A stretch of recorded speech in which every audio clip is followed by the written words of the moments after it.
Nah, tetapi dosa bagaimana cara diselesaikan? Nah, ini persoalannya. Berarti cara menyelesaikan dosa. Nah, berbagai agama di muka bumi ini mengajarkan cara penyelesaian dosa yang melalui usaha manusia. Usaha manusia, ada yang mengajarkan dengan cara berbuat baik, ada yang dengan suatu ritual ibadah yang kusyuk dan lain sebagainya. Intinya itu adalah usaha manusia. Tetapi Alkitab dengan tegas mengatakan bahwa usaha manusia, perbuatan manusia itu tidak mungkin bisa menyelesaikan dosa. Karena upah dosa adalah maut, kata Alkitab. Jadi dosa diselesaikan melalui penghukuman, dan penghukumannya adalah maut. Begitu.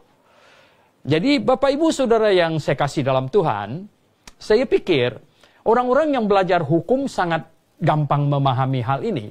Karena di seluruh muka bumi ini tidak ada satu negara pun yang mengurus, yang menyelesaikan masalah pelanggaran hukum sebuah negara dengan disuruh melakukan perbuatan baik. Tidak ada. Semua negara melakukan persis seperti yang Alkitab katakan. Yaitu bahwa jikalau ada orang bersalah, kemudian dia akan ditangkap oleh penegak hukum, kemudian dia akan dibawa ke pengadilan, kemudian pengadilan akan menjatuhkan penghukuman. Saya kasih contoh, misalnya seseorang tertangkap curi ayam. Menurut hukum dia akan dihukum 3 bulan penjara. Nah, orang itu akan diadili, kemudian dihukum, masuk penjara 3 bulan dari tanggal 1 Januari sampai tanggal 31 Maret. Jadi dia menyelesaikan dosa curi ayamnya di hadapan hukum pemerintah. Melalui menjalani penghukuman selama 3 bulan. Nah, tanggal 1 April orang itu keluar, dia sudah boleh keluar, dan dia keluar, dia sudah menyelesaikan kesalahan atau dosa pelanggaran hukumnya dengan menjalani hukuman itu. Jadi semua negara melakukan hal yang sama. Persis seperti yang Alkitab katakan. Yaitu upah dosa ialah maut. Jadi dosa hanya dapat diselesaikan melalui penghukuman. Nah, oleh sebab itulah ketika Adam dan Hawa jatuh dalam dosa, tidak ada cara untuk menyelamatkan manusia. Tidak ada cara. Satu-satunya hanyalah melalui menjatuhi hukuman. Nah, tetapi kalau hukuman dijatuhkan, maka Adam dan Hawa tidak mungkin bisa masuk surga. Oleh sebab itulah Allah segera menjanjikan juru selamat. Menjanjikan juru selamat itulah yang akan menerima penghukuman. Ini janji Allah. Hukuman akan dijatuhkan untuk memenuhi ini pelaksanaan hukum. Tidak bisa tidak.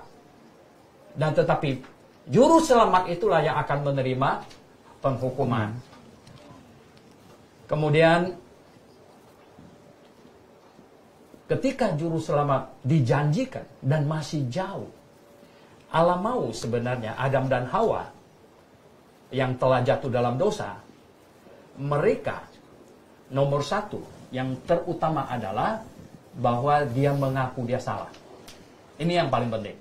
Jadi mengaku salah dan menyesal. Nah, inilah yang disebut bertobat sebenarnya. Mengaku salah dan menyesal.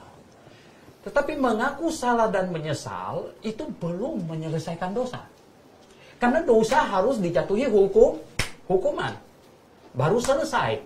Nah, oleh sebab itulah, maka Allah menjanjikan juru selamat akan datang, dihukumkan, menggantikan Adam dan Hawa dan manusia yang jatuh ke dalam dosa. Nah, oleh sebab itu Adam dan Hawa harus bertobat, yaitu mengaku salah dan menyesal, kemudian percaya. Percaya apa? Percaya bahwa sang juru selamat akan datang dan akan dihukumkan menggantikan. Belum datang, masih jauh, akan datang.